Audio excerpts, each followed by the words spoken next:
আলোচনায় বাংলাদেশে ইসলামপন্থী রাজনৈতিক দলগুলো, এই ইসলামপন্থী রাজনৈতিক দলগুলোর ব্যাপারে ধর্মপ্রাণ মুসলমানদের একটি সহানুভূতি আমাদের দেশে আছে। আজকে যখন ওয়াজ মাহফিল কিংবা ইসলাম ধর্মকে কটাক্ষ করে কোনো ব্যক্তি কিংবা গোষ্ঠী কোনো পোস্ট কোনো মন্তব্য করে থাকে, সাথে সাথে দেখবেন লক্ষ কোটি জনতা রাস্তায় নেমে এসে ফেসবুকে প্রতিবাদের বন্যা বয়ে যায়।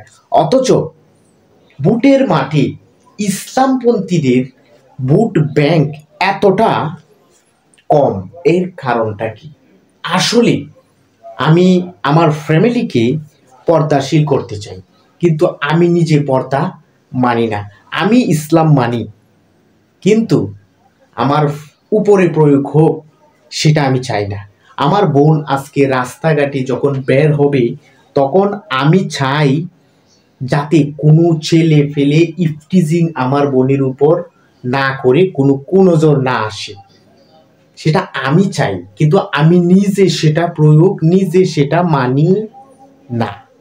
এই কারণেই কিন্তু ইসলামপন্থী যে রাজনৈতিক দলগুলো আছে ভোটের মাঠে যখন আসে, সেই ইসলামপন্থী রাজনৈতিক দলগুলো কিন্তু ভোটের মাঠে এসে তেমন একটি সুবিধা করতে পারে না।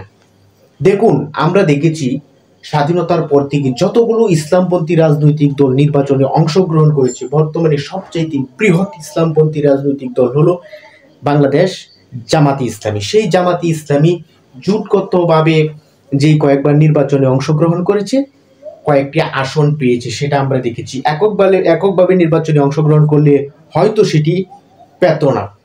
এখন বর্তমান প্রেক্ষাপটে যেই বিষয়টি আলোচনায় আসতেছে, বাংলাদেশ একটি ইসলামিক রাষ্ট্রে পরিণত হবে, ইসলামিক কোন রাজনৈতিক দল ক্ষমতায় আসবে, এ নিয়ে ব্যাপক আলোচনা। এই মুহূর্তে বাংলাদেশ জামাতি ইসলামীর যেই জনপ্রিয়তা, একটি সভা কিংবা সমাবেশ করলে আজকে লক্ষ লক্ষ লোক সমাগম সেখানে করতেছে। বিশেষ করে ইসলামপন্থী জামাতের ভাব দ্বারায়, জামাতের আদর্শে বিশ্বাসী জামাতপন্থী যে সকল আলেম উলামারা আছে, তারা একত্রিত হয়ে বাংলাদেশের বিভিন্ন প্রান্তে বড় বড় ওয়াজ মাহফিল সহ রাজনৈতিক একটি সবার আয়োজন ইঙ্গিত করতেছি। সেখান থেকে কি বার্তা বাংলাদেশের মানুষ বিভিন্ন রাজনৈতিক দলগুলো পর্যালোচনা শুরু করে দিয়েছে, হয়তোবা বাংলাদেশ জামাত ইসলামী আগামীতে ক্ষমতায় আসতেছে কিংবা ক্ষমতার কাছাকাছি চলে যাবে। আসলে বাস্তবতা বড়ই কঠিন, বড়ই নির্দয়।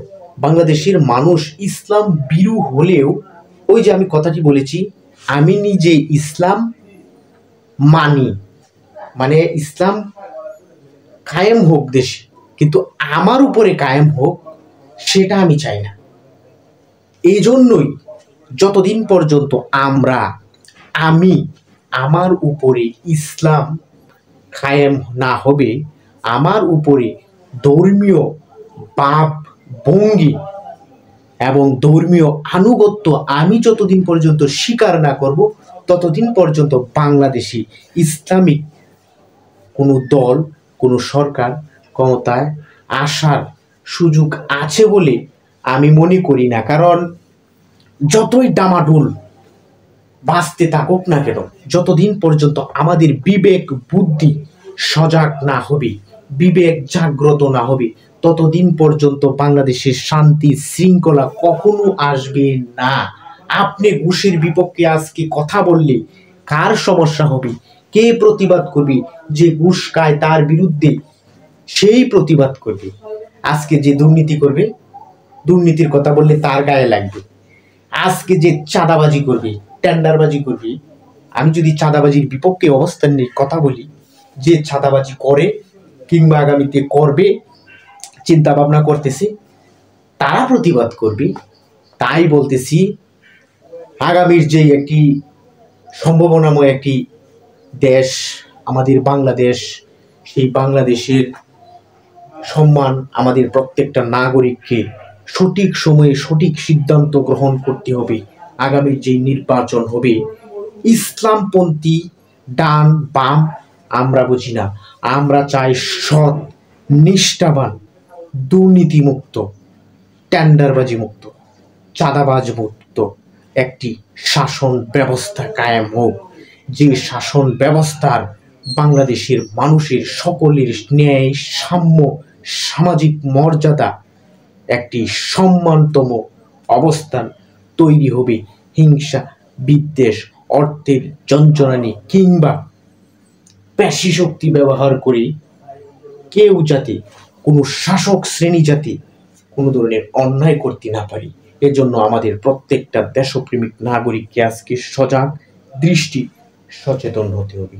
আসুন আমরা সবাই আমাদের নিজের বিবেক বুদ্ধিকে জাগ্রত করি।